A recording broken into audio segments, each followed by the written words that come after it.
All right, another video book review. This one is for A Song for Arbonne by Guy Gabriel Kay. This is the third book that I've read by Guy Gabriel Kay. The first two being the duology of the Sarantine Mosaic, and I really loved that. If you've seen those reviews, I loved the series. I thought I had some low points throughout. It wasn't perfect, but there were like 30, 40, 50% chunks in there, sometimes up to 50, that were just amazing. And then there were like 10 to 20 to 30% chunks in the end of the first one and the beginning of the second one that kind of slowed down and harshed the vibe a bit, you could say. It was a little bit too slow, or wasn't. It introduced new characters that I didn't care about enough, and I wanted to see the characters introduced in the first one. Anyway, so you can watch the first ones if you want to see. This is about A Song for Arbonne, and I heard that this was maybe his best book ever that he wrote, and so I said, whatever. I'm not gonna waste my time, maybe waste my time on a lesser thing. I want to keep my Guy Gavriel K momentum going, right? So I went for this one, and it absolutely blew my socks off. The whole time I was engaged. These were like 30-minute chapters. There were maybe like 19 of them, 20 to 30-minute chapters for the amount of time it takes to read them. And they were all impressive. Impressive. Everything mattered in this book. Like every little thing mattered. There were themes throughout that just the themes of the family strife mixed with the strife between the cultures and the countries, and how that affected our, like, just all the characters and the sins from the past, how it affects the future, and not just that they were there, but the quality of all of those working together, and the quality of those individual pieces in their by their own, like on their own, would have been just perfect, right? But all being woven together like a tapestry was a marvel to see. There were some great villains here, like the introduction to the main. He wasn't even the main villain. I thought he was going to be the main villain, but the King Adamar, that was masterful. I don't think I've hated a main villain, one of the main villains, like like him since Ken Follett's Pillars of the Earth. With that guy, you know who I'm talking about if you've read it. The main character of Blaze, I was surprised because I thought, okay, we have with Crispin in the Sarantine Mosaic, we have an artisan mosaicist, has like no fighting skills, and I was like, okay, we might delve into that again here, but that wasn't the case here. Blaze was a and is a fighter through and through. He's a high-ranking noble who is a skilled warrior, and because of that, this felt like a perfect fantasy book. This was on the levels, and maybe even better than, now that I'm thinking about it, than the Bernard Cornwell's the Winter King and that series, right? The trilogy. It was on that level because everything was plausible, but there was a lot of religious strife there, and the religious stuff was it was more in your face than, like, the magic, let's say, of this fantasy was more in your face than the Bernard Cornwell, because it is historical fiction. Although I have my reviews on that. You can see on why I think that's a misnomer. I think it's a fantasy. But anyways, this one was a little bit more in your face, so it will definitely satisfy that fantasy itch with the fantastical things. However, it is like subdued, and like all the major things that happen are explainable if you want to go down that path, and are logical and really make sense, and are really powered by our main characters, and all of our main characters, which takes a sec to get their names down because they're very French, and a lot of them have like kind of the same structure a little bit, but you'll get into them because they're all strong characters. And let's say the dozen or so that are all working together, working against each other, and kind of in a whirlpool this entire time. They're all so strong. They're all so vibrant as characters, and they really add to the story. And that's what like every story is built of, is that like that's the main cornerstone of all of this, of all the stories or characters, and Kay does masterful with them. Now, the story itself does follow a surprisingly follows kind of a typical fantasy structure in a way, more so than the last two books I read of his, and more than I expected, but it was done perfectly, absolutely perfectly. I can't think, if this was the path to go, I can't think of a better way to do it. It should be a movie.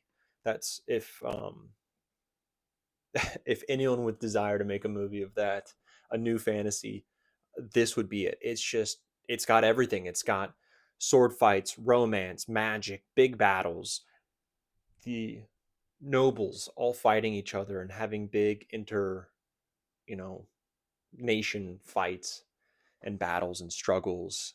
And there's, you know, heartbreaking moments. There was a moment in here where like I felt tears coming. I don't ever get tears, right? And this one I felt a little bit, right? In both my eyes.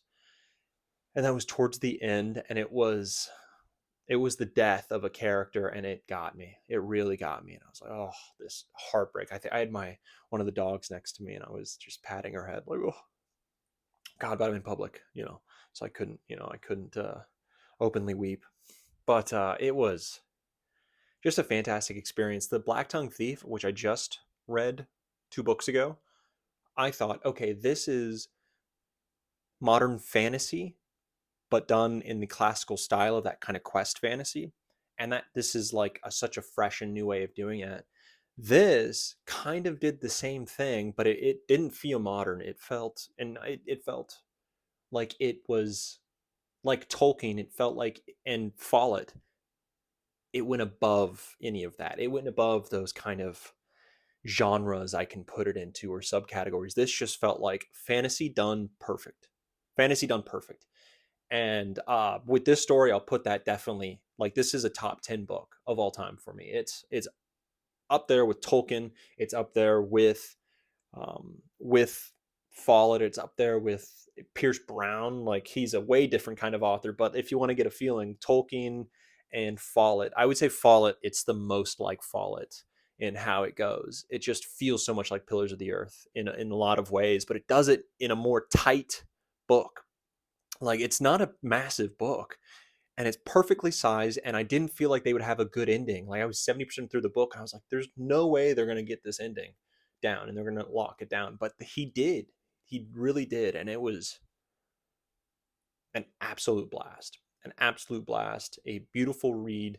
I found myself not, let's say, highlighting the quotes or anything as much as I did in the Sarantine Mosaic, and I feel like there were a lot of more impactful, let's say, moments with Crispin and some of the characters in there, in which there were some deep, resonant chords struck, especially in that first book, or some high octane moments with the chariot races, which I thought were matched in a lot of ways by moments in this. But that like beginning portion, almost melancholic first 30-40% of the, or 50% of the first book in the Sarantine Mosaic, those are the highs, right? This book didn't reach that in the kind of the chord it struck with me, but it went for something completely different, and it did it perfectly, I think. So I would say, as an overall package, A Song for Arbonne just is better than any of the other 2 books that I've read in themselves. But there are enough moments where you're not going high octane the whole time.